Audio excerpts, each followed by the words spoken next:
Founded in 1868 by Cardinal Charles Lavigerie, the Archbishop of Algiers and Carthage, the Society of the Missionaries of Africa aimed to evangelize Africa's people.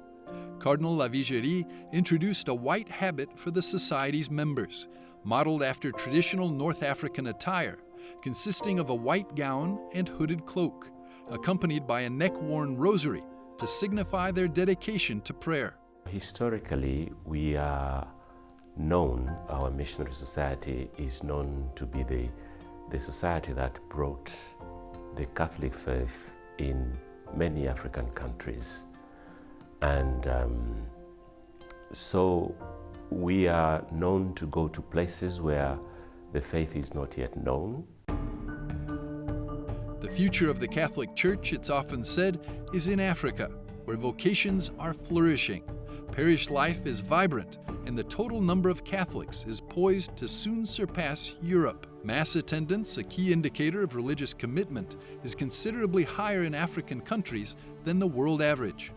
Africa has long been recognized as a pivotal part of Catholicism's future. Home to fewer than 1 million Catholics in 1910, the Catholic population of Africa is now 265 million.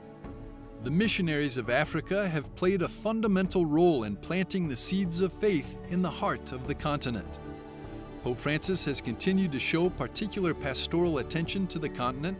On his historic papal trip to the Democratic Republic of Congo, Pope Francis made an impassioned plea on behalf of Africa. May Africa be the protagonist of its destiny.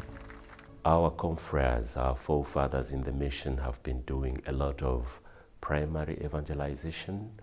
So they set up Christian communities and built churches.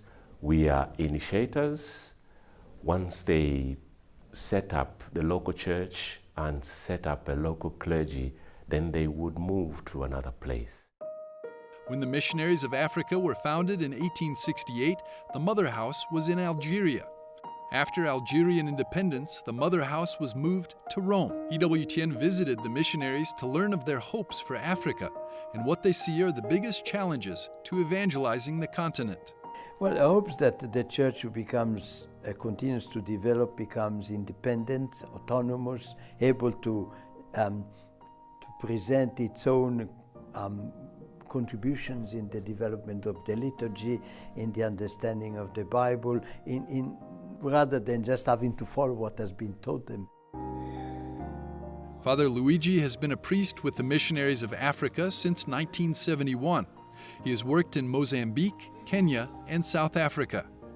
He sees the educational outreach of the White Fathers as fundamental to their evangelization. We always insisted that education, reading, writing, and knowing this was important, not only for the fact that the Bible is a book and people need to read it, and not just to learn it by heart, but also because these aspects make the person develop into a human being, able to communicate with all the faculties that are at hand.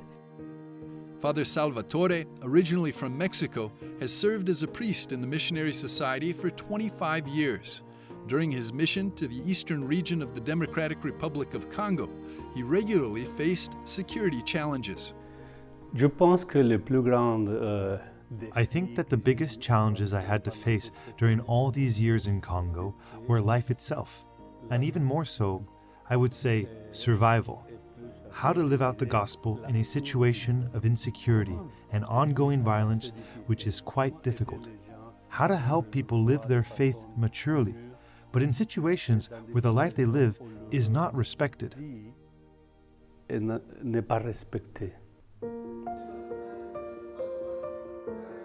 Looking to the future, the Superior General of the Missionaries of Africa, Father Stanley, is optimistic about the Church's prospects in Africa, despite the unique challenges it faces. There are two huge challenges. As I said, we most of the time go to remote areas. There is the challenge of poverty. Most of the places where we go, the governments have not yet reached there. The second one, which is really very new on the continent, even if it has been there, is the question of insecurity. So you really have to think twice before you can go to places. For me, those are two challenges. In 2019, the Missionaries of Africa marked the 150th anniversary of their founding. On this momentous occasion, Pope Francis met with them, referring to them as nomads of the gospel.